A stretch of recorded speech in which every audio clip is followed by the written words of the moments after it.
Okay, you have my emergency number. I left you some ambrosia in the fridge, and if anybody calls asking for a giant swan, you've never heard of me. Okay, but you're kind of ever-present. In fact, we can't seem to get rid of you. So why are you leaving now? I am leaving in protest, my boy. I refuse to dignify the slanderous unauthorized biopic you've selected for review this week with my godly presence. And if anybody tells you it's because I need to lay low as I'm the defendant in the world's first class-action paternity lawsuit, they are a filthy liar and a reprobate. What if there's some contrived plot convenience that we need to... Just do what you normally do. Whinge impotently about it. Zeus out, y'all! You know, for a running gag, you are really unreliable. Good riddance. Last thing we need is him popping up every 3 minutes. So let's get down to business. We finally get to review Clash of the Titans. Okay, but before we start, all sharp objects hidden? Why do you ask? I just want to be prepared for when you flip your when we, and by we I mean I, start making fun of this.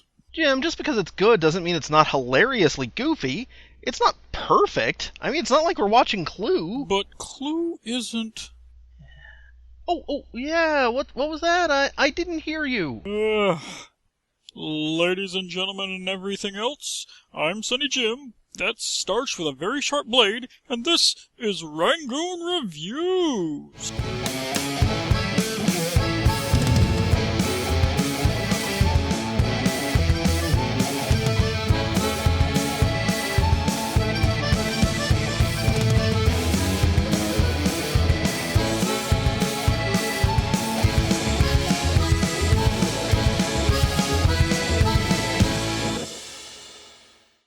Okay, folks, we're trying something different here, and by that I mean a movie that I actually like, the original 1981 Clash of the Titans. Also different is going to be how we approach the review. We're going to skip most of the recapping since we really don't want to spoil some of the awesome moments, and focus more on a lot of the context and stuff that's really important to how and why this film does what it does. And the first step is to forget about the 2010 remake. Completely. And this isn't a quality judgment. Mostly. It's just that the two films honestly have very little in common, outside of being broadly based on the same ancient Greek myth. The 81 film takes some pretty hefty liberties with the story of its hero Perseus, but the 2010 film goes the extra mile from there, shuffling character roles and allegiances a lot, adding a theme of mankind trying to free themselves from the shackles of the gods, and also happens to chunk in a plot by Hades to overthrow Zeus. Gee, can't imagine where they got the notion to throw that in there. Hell, the modern depiction of Hades' kingdom as, well, hell, is pretty much influenced by the Christian version, with the fire and the brimstone and the torture and all that. The afterlife for most ancient Greeks was just generally boring. The only way you got some torture for all eternity afterlife is if you really pissed off some god. Otherwise, they didn't care. At all. The gods being aloof pricks who treat mankind like a pitiable nuisance at best is one of the basic tenets of Greek mythology. Keep this in mind throughout the film. Oh, and Hades isn't in this movie at all. Moving on! Clash is the story of Perseus, bastard son of Zeus. Okay, that actually doesn't narrow things down much, as Zeus had a lot of half-mortal kids spawned from his many, many, many flings. Basically, he'd boink anything remotely feminine, even if they're not actually female. Needless to say, this doesn't exactly sit well with his wife Hera. No longer will I stand idly by as you cavort with all manners of nymphs, muses, and fairies. But this particular fruit of the loins he had with Danae, daughter of Acrisius, the king of Argos. Dad takes this event pretty well, all things considered. I condemn my daughter Danae and her son Perseus to the sea. Ooh, bad call, brother.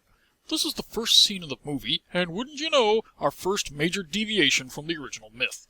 Originally, Acrisius did this because he was fated to be killed by his daughter's firstborn, and he knew Perseus was Zeus's kid, so he shipped him UPS in the hopes of avoiding that fate without directly killing Percy and drawing divine wrath. Spoiler alert! It doesn't work! Here? Nope. No indication he knows whose kid it is. He's just not happy about suddenly being a grandpa. By chucking her in the ocean, he's basically saying to Zeus, "Hey, I'm really pissed off, but I'm gonna do good. Not actually killing her. That's all up to you, Zeus. My man. We cool, right?" Zeus takes this move pretty well, all things considered. Acrisius has always shown devotion to the gods of Olympus in the past. 100 good deeds cannot atone for one murder. Interesting. So, how are you going to handle this?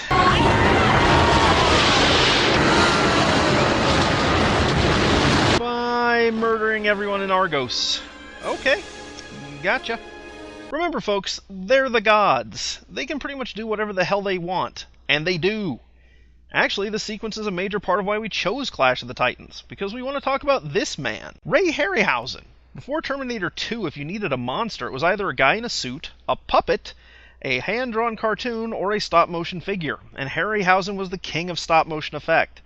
Inspired by the original King Kong, Harryhausen would ultimately do special effects for dozens of movies, inspiring folks at Industrial Light and Magic and many others. Clash of the Titans, Harryhausen's last major work, is arguably his masterpiece, although Jason and the Argonauts is a strong contender.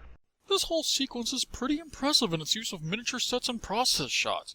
Plus, we're given just brief glimpses of the Kraken, enough to intrigue, using a mix of stop-motion and underwater costuming. Sadly, while the special effects in this film wear their age well, some of the other elements, not so much.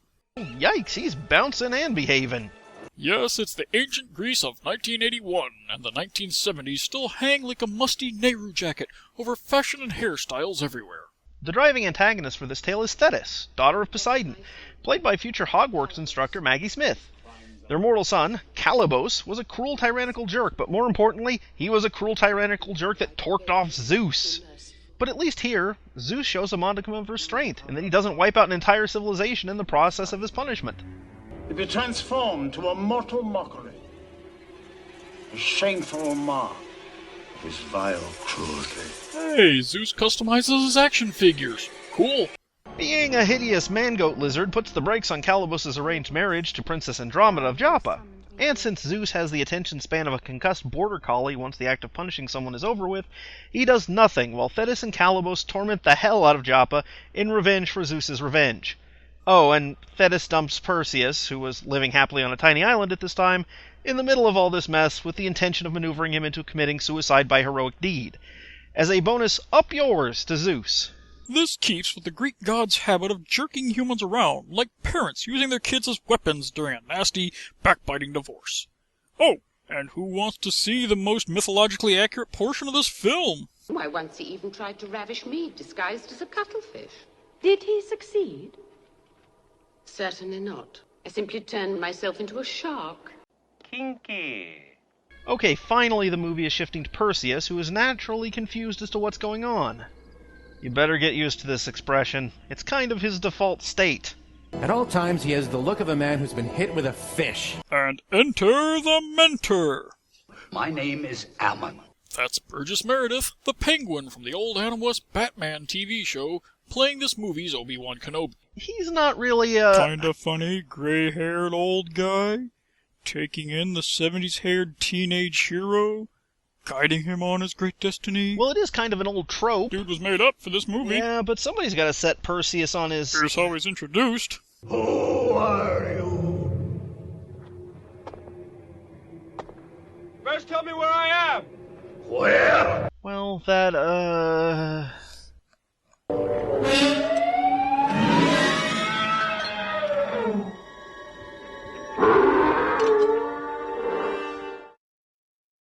This is also the scene where a hero gets a magic sword. We get it. Yeah, here Zeus has basically bullied the other gods into making magic gifts for Perseus. A magic sword that can cut through stone, a helmet that renders the wearer invisible, and a shield with really ill-defined powers. But at least one of them is Skype. And so, the lead for OK Go sets off for adventure, 'cause what the hell else has he got to do? The greatness that awaits our hero is pretty much wholly accidental. He's given some awesome gifts with no direction, and he ultimately kind of stumbles into a situation to use them in. See, Perseus isn't a hero in the modern concept, which is a protagonist that embodies traits of self-sacrifice, courage, determination, mercy, and or moral fortitude, and so on and so forth. He's a hero in the classical Greek sense, in that he's a demigod born of mortal and immortal parents. That's it. In this setup, being a hero is simply a birthright. A lot of ancient Greek heroes were, well, dicks, who did terrible things as often as they did great things, up to and including murder. Of course, that's not to say this Perseus completely lacks the modern hero traits. His accomplishments rely on a pile of divine gifts, sure, but his use of them shows initiative, cunning, ingenuity, and skill. He discovers where Calibos is hiding, learns the answer to curing Joppa of its plague, and frees Andromeda from her curse. And he wasn't tasked to do any of this, he just does it. Of course, a good part of why he does it is, well... Yee. So now the people of Joppa are free, and the hero Perseus wins Andromeda's hand in marriage. And Calibos's too! Yeah, he showed mercy and let Calibos live, somehow putting Thetis in a position where she can't act against Perseus. Happy endings all around? I give Andromeda the most beautiful of all prizes. More beautiful than anything on earth. Lady? Or in heaven. Cassie! Ixnay on the heresy, hey! Thetis' statue is right there. Even more lovely than the goddess Thetis herself. Shut up!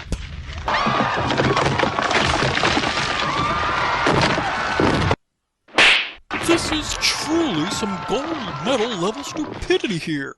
You live in a world where it's possible to incur divine wrath just by whistling on a Tuesday, and you're gonna say stuff like that out loud? Let alone inside the temple of the goddess you just dissed? I'm legitimately impressed.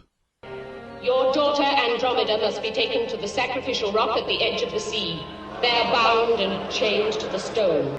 She must be delivered to the Kraken at the setting of the sun, or else the Kraken will destroy all Joppa and everyone within the city. Yes, it's an Olympic-sized, oh no you didn't. Man, if you ever needed more proof that you don't piss off Professor McGonagall, this is it. I just realized. Some guy had to make a 4-foot-tall Maggie Smith head, and Etsy won't be invented for another 30 years. Mick Jagger isn't ready to give up his booty, so he sets out to find a way to defeat the Kraken. And I think it's about time for Zeus to try and squeeze another gift out of his pantheon. Your friend, Bubo, the owl. Give Perseus your owl. Oh, really? All-knowing, all-seeing. It is my wish. Athena gets around this by obeying the letter of the law, having Hephaestus cameo and create a new owl to guide Perseus in his journey. Say hello to Bubo, aka Al2D2. Yeah, I give. He's R2D2. He's a little robot who chirps and twitters and leads the heroes and does things to save the day and provide some physical comic relief gags, and gets beat up in the big final fight but is okay in the ending. Of course Bubo is silly, and completely made up by the movie no less, but he is a really impressive effect. Like all the stop-motion work in this movie, it's really fluid and crazy well done. Scott Somerton of GuiltyPleasureCinema.com? What are you doing here? Well, here at the Guilty Pleasure Cinema, I celebrate the movies you're embarrassed to love. Clash of the Titans? So many people are embarrassed to love this. And yet do! So I felt it worthwhile to come along and help celebrate this one by championing it. But I'm being nice to it! I like this movie! Didn't you even see the first part of this video? How could I? You're still making it. Then how did you even know we got into this point so you could interrupt? How the hell would I know?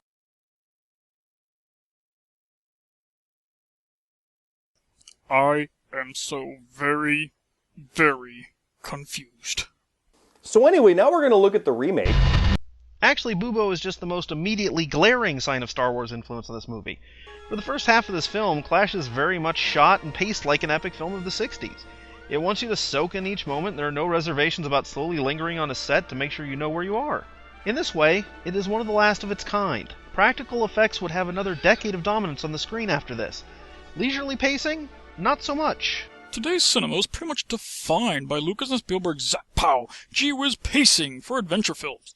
And they got that from old serials like Flash Gordon, with tons of little climaxes as the characters were swept through exotic set-piece after exotic set-piece, nearly dying over and over again, which this movie starts to do right about now. Thus begins a pretty dense sequence of mythological mayhem, lovingly created with stop motion and occasional live puppetry. Once we get past the fates, the movie pretty much just pits Perseus and pals against one horrific monstrosity after another without a break. Yet, unlike a Michael Bay film, it never feels exhausting. Partially because the Medusa scene is wonderfully tense, as it's smarts that wins the day, not just sword swinging. Hey guys! guys, look what I got! Oh, sorry, guys. We're coming up on the eponymous Clash of the Titans, and technically, there isn't one. Oh, there's a huge fight, but it's not really between titans. Hercules here isn't one, and Medusa's a Gorgon. Basically, you've got one titan, the Kraken, and actually the movie made that up, too. Oh, Andy was about to be eaten by a sea monster in the original myth, but that was a beastie called the Cetus. Cetus? Now there's a name I haven't heard in centuries. Poor Carl. Now he was a good kid. That was an oceanic abomination you could be proud of. Well, still, it's nice that the Harryhausen kid punched it up for him. Much more dignified than the way he actually went. Prostate cancer. Why don't we edit these people out before we put these online again? Hey, the Kraken was Poseidon's pet! Wonder how he feels about all this. Andromeda remains unconsumed, and Thetis is plenty cheesed, but Zeus finally puts his sandal down on any further revenge plots against his golden boy, because frankly this kind of could go on for decades otherwise. What if courage and imagination were to become everyday mortal qualities? What would become of us? It would no longer be needed. Yeah, right. After all this, you really expect us to believe that Zeus is okay with humans not living in fear and in complete fealty to the gods? So, Clash of the Titans, 1981. What can you say? I can say that this is a classic, and for good reason. I'll admit Perseus' heroic pluck is slightly nullified by Zeus repeatedly interfering on his behalf, and the plot outright requires the gods to meddle for it to carry on, but those issues stem directly from the source material. The movie takes a lot of liberties from the myths that spawned it, but not as many as most interpretations. If you can let go of your nitpicky side and enjoy the adventure, then you'll get way more than your $5 out of it, because it's just plain fun. I'd recommend it for kids too, but the DVD is a theatrical cut, and there's a few bits of nudity scattered here and there. If you can find the TV edit, though, it's a great, if inaccurate, introduction to Greek mythology for the youngsters. I'm not tied to this movie by nostalgia like you are, but blatant we wish we were Star Wars-isms aside, it is a lot of fun. It has problems, but it draws you in for the adventure. The movie does feel mythic, which is a plus and a minus. In keeping with that mythic feel, the human characters are kind of flat, and not just because of star Harry Hamlin's acting chops. Perseus is driven by a combination of I'm the hero and girl pretty. Andromeda's personality is liking Perseus and not wanting to die or get married to a monster. The movie all but forgets Burgess Meredith is there after the first third of the film, which is a shame. You can never have too much Burgess Meredith. The effects are the cream of the practical crop, though, and the gods get properly characterized as the ancient Greeks clearly intended, a bunch of catty, passive-aggressive assholes. And if nothing else, it is an important film for fantasy and sci-fi buffs, with its landmark creature effects and grand feel. This movie can be pretty easily found in the $5 section of your major brick-and-mortar retailers. Is it worth it? You have to ask? I believe it is in my contract, yes. Yes it is. On the merit of the source material alone is worth at least a 20. The DVD transfer is a little off in places, but that's a minor thing. I wouldn't go that far, but it's definitely worth the $5 price tag. Hell, I've watched far worse films for the same price and had a good time, so hey, this comes recommended. What the? Oh, hey! It's a postcard from Zeus! Dear young fresh fellows, I am enjoying my vacation oh so very muchly. I'm currently elbow deep in Manassas, Virginia, a lovely little town. Oh. In recognition of your efforts in whatever the hell it is you do, I hereby bestow sacred gifts from the gods on each of you. For you, Sonny Jim, a sacred DVD which always has one more movie for you to watch. But I'm not made of money, so I only have it set to the chintzy stuff that you watch. Oh, gee, great. Yeah, couldn't have been a plate of never-ending baklava or anything, could it? No? Movies? Okay. And as for you, Starchbold, a helmet of invisibility. Huh. Weird. Through which all things will be rendered invisible. Finally! Free of the prying eyes of the world and... Ow! Ow! Oh! Oh! Oh! To you! Okay, I think I get it. Ow! Oh! No. I'm fine. fine. I'm fine. I just... Oh! Oh! Oh! Oh! I can't see a thing. I'm okay. In the days to come, see the ruins rise, while the giants sleep in the ruined skies. Will the giants come down to earth? Somewhere under the sun, we will find the days to come. You already kiss a broken sky. They might be giants. This world might go too far. I should be saving the tears. I need an ocean to get to you. I might be giant too. Hey, Pipples! Did you like that bit of nonsense? Well then, why don't you click like, and subscribe, and press that bell, or whatever YouTube wants you to do? You can also do us a big solid by joining our Patreon, where you'll get to join us for live streams, get early access to the newest videos, and other such things.